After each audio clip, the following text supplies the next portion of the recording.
Hello mon très cher soleil. Alors j'ai envie de parler d'abus aujourd'hui avec tout ce qui se passe en ce moment sur les révélations qu'il y a autour de nous.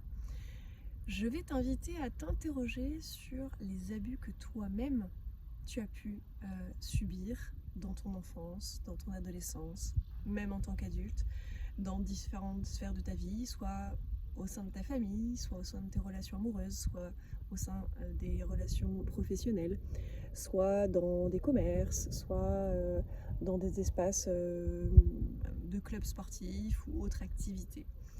Parce qu'en fait, j'ai découvert dernièrement qu'il n'y avait aucun petit abus. En fait, souvent les abus, ça vient d'une racine qu'on a et qui est inconsciente, qui a été provoquée il y a plusieurs années en arrière. C'est un petit volcan qui est né. Et puis les abus s'accumulent au fur et à mesure de la vie comme des séismes. Qui vont rappeler, c'est des répliques en fait, qui vont rappeler le premier séisme, le premier volcan qui avait été allumé il y a quelques années.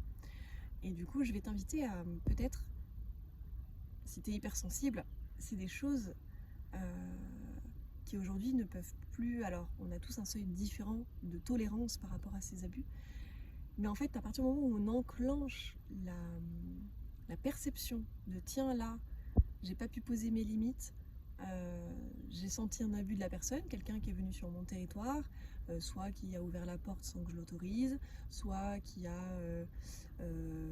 j'ai des exemples, par exemple quelqu'un qui vous invite à danser, mais finalement vous plaque contre lui ou contre elle, et voilà, c'est pas une manière de faire pour vous dans voilà, l'espace intime, soit dans votre couple, quelqu'un qui vous demande d'aller répondre à son désir alors que vous-même vous n'avez pas forcément envie. Et quand on a eu des abus dans son enfance, ben, par moment ça arrive qu'on aille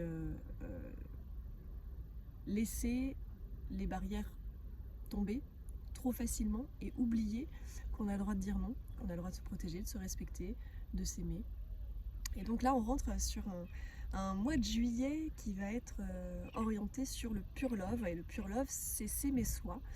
Et s'aimer soi, c'est aller colmater toutes ces petites brèches d'abus, soit qu'on a reçu des autres, soit que nous-mêmes, nous nous sommes faits nous-mêmes. Parce que souvent, quand on a été maltraité, alors ça peut être toutes sortes de maltraitance, hein. Ça peut être physique, ça peut être verbal, ça peut être environnemental, ça peut être sociétal, ça peut être plein de choses dans les relations, avec des conflits, etc., des trahisons. Et tout ça, eh bien, tant qu'on n'a pas fait le ménage en soi, sans s'en rendre compte de manière inconsciente, on n'a pas su poser les limites parce qu'elles ont été bravées à un moment donné. Et du coup, on ne se rend pas compte qu'on va nous aussi abuser corporellement, physiquement, enfin verbalement, émotionnellement. Peut-être qu'on va faire des abus dans d'autres domaines. Mais ça se répète. Et ce qui fait que dans notre énergie, dans notre aura, on garde en fait ces empreintes énergétiques divergentes, enfin pas divergentes, comment dire, dissociantes. C'est-à-dire que on va faire des actes qui ne sont pas en accord forcément avec nos valeurs profondes. On va dire des choses qui ne sont pas forcément en accord avec nos émotions internes. Il va y avoir voilà, je cherchais le mot, c'est des dissonances en fait. C'est-à-dire que voilà, on ne sait plus vraiment où situer le curseur de oui ou non, la limite, où est-ce qu'elle se situe en fonction du respect de soi et de son intimité, de ce que j'appelle la kinésphère, c'est-à-dire la bulle qui est autour de nous à 1 mètre du corps.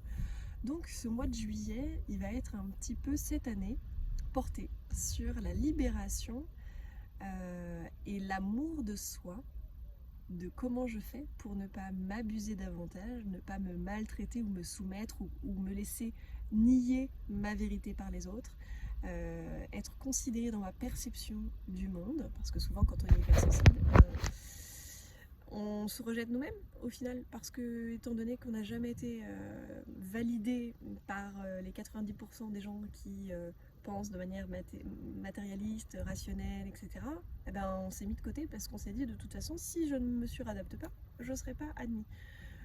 Donc voilà, ça va être, je pense, l'énergie dans laquelle on va évoluer au mois de juillet, c'est se libérer des cuirasses finalement, de tous ces abus, de libérer énergétiquement son corps et d'aller petit à petit vers l'amour de soi. L'amour de soi, c'est se faire passer en priorité, c'est apprendre à se connecter à son corps, à ses sensations, à ses images, à plein de choses qui peuvent émerger dans tous nos ressentis finalement.